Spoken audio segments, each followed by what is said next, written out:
wadaniyad kaliya ma aha inaad Soomaali tahay wadaniyada waxa weeye inay la xijaclo ka hayso inaad diyaar u tahay dalkaaga inaad u dhimato inaad diyaar u tahay dalkaaga inaad difaacato weeye wadaniyada macnaheedu waxay tahay inaad ilaaliso sharafka dalkaaga sharafka dadkaaga inaad ilaaliso oo ay ku dhibto wax kasta oo foolxumo ah oo qof Soomaali laga sheegayo qof kasta waxa waajib ku ah oo Soomaali ah inuu shaqeeyo sharafka umadiisa inuu shaqeeyo qof walba oo Soomaali waxa waajib ku ah inuu u dhinto difaaca dalkiisa uusan ogolaanin hadday tahay bad iyo hadday tahay bari inuusan cadow u ogolaanin cid kasta u ogolaanin hadday noqoto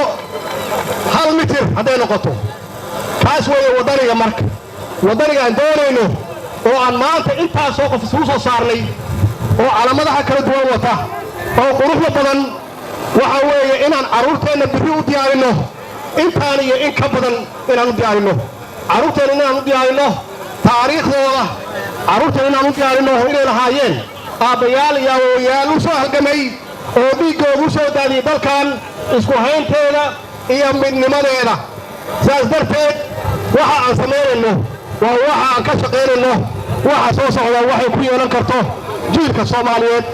ee aan dhalnay shacabka Soomaaliyeed ayuu ka dalbaday madaxweyne Farmaajo inay taageeraan dawladooda ayna ogolaanin in la burburiyo astaamaha qaranka uu leeyahay dawlad wanaag aan rabnay xoojino waa dawlad wanaag ku dhisan dimuqraadiyad darajadu waa meerto maalin walba qof baa jooga maanta anaa joogay shalay dad waalahana joogay bixi dad kale joogi doona waa inaan difaacno waa inaan dooranno madaxweynuhu waa astaan qaran dalkuna waa astaan qaran yaa la kala saarin madaxweyne qoysa ma jiro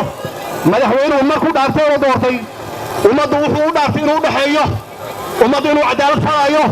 inuu ka fogaanayo wax kasta oo ummadda kala qaybiya madaxweynuhu waa kaas dawladdiinu waa taas dawlad ha ka raadin qabiil dawlad ha ka raadin qabyaalad dawlad ha ka raadin ka qaybsanaan dawlad waa tan midaysa ummadeeda munaasabadan ayaa ahayd mid ka duwan kuwii hore loo qaban jiray marka laga eego diyaargarowga xooggan ee la geliyay sidoo kale waxay ahayd munaasabadan mid lagu soo gunaanadayay toddobaadka xorriyadda ee dalka kaasoo si weyn loogu xusay Soomaaliya gudaheeda